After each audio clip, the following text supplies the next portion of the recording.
遠京拉麵真係超級抵食啊！我哋今日就嚟咗葵芳嘅呢一間分店，冷氣超級大，好鬼正。佢有4款拉麵俾你選擇，但係個人嚟講，其實揀最 basic 嘅豚骨拉麵已經 OK 啦。佢啲蛋係用新紀元卵嘅，所以蛋有品質嘅保證，一定好食。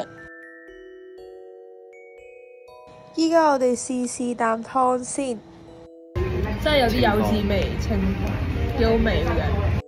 然後試下我哋嗌咗真叉燒嗰個拉麵，真叉燒冇得特別咯，係咪？新紀卵蛋超正，佢唔夠糖汁，但係都 OK 嘅。新紀卵嚟。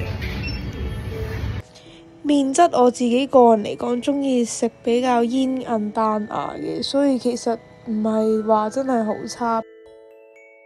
太腍咯麵質。係咩？係咯。好 OK。係咯。